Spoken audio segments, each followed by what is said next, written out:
Welcome to Whips in the Dungeon. I'm Dex, and tonight we're just gonna kind of reverse our camera angle. Most of the time when I've been throwing, I've had the camera kind of over my shoulder, a little off to the side on an angle where you could see the target I was throwing at, or if I had a whip bottom standing for me. Many of my early videos, Moodstone would stand for me. And we did a lot of videos with that type of camera angle. But in my whip workshop and on my Patreon group, I had the suggestion of reversing that camera angle so people could see me throwing, so you could see what I'm doing with my hands, what I'm doing with my feet. Because from a throwing perspective, watching the bottom isn't the same as watching the whip thrower. And in Whips in the Dungeon, I guess, the comment from the whip practice group was they wanted to see what I was doing with the whip. So tonight we're going to reverse that camera angle. I'm going to put a little bit of music on, and I'm going to throw a little bit of rhythm whips. But the thing I want you to watch is I will go through the 4 techniques quickly, but then I'm going to migrate into rhythm whips. And I will do some footwork.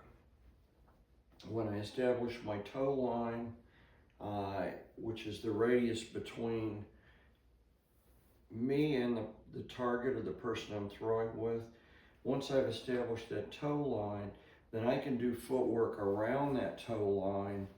But I use I'm right-handed, so I use my left toe as kind of the marker to keep my relative distance to the target. So I'll throw some rhythm whips. Watch what I'm doing with my hand. Most of the time, once I start throwing, I won't be talking, but most of the time when I'm throwing on the forehand, I'm just throwing a flick. If it kind of comes in 3/4, I consider it a flick. If I pronate my wrist and roll that whip directly over the top, I consider that an overhand. Then on the backhand side, I'll throw a flick that's 3/4, and then I'll also roll that wrist over and come directly over the top in, more of an overhand throw on the backhand side. If I turn my hand over and the palm's facing the target, then I'm throwing more of what I call a cutback, which is a variation, I guess, on the cattleman's crack. So seems more variation I do on my backhand side than my forehand side. My forehand's either a flick or I come directly overhand with it. But footwork, I do a lot with footwork. If I cross over, I'm still staying on that arc, that radius that forms geometric radius between my release point and where the target is. So all these things I'm doing when I'm throwing or dance, some people say I dance with a whip. I'm not thinking about that. At this point, the whip's an extension of my arm.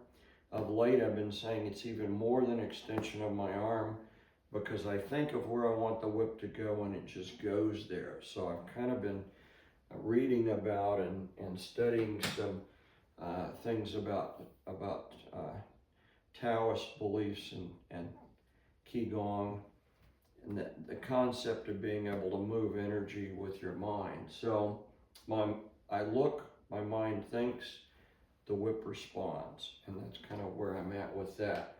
So we'll put on a little music, and I'm going to just throw a few rhythm whips for a bit. This is a 4-foot bullwhip. Hang in with me, because it will only get interesting once I start throwing.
as always, thanks for watching Whips in the Dungeon.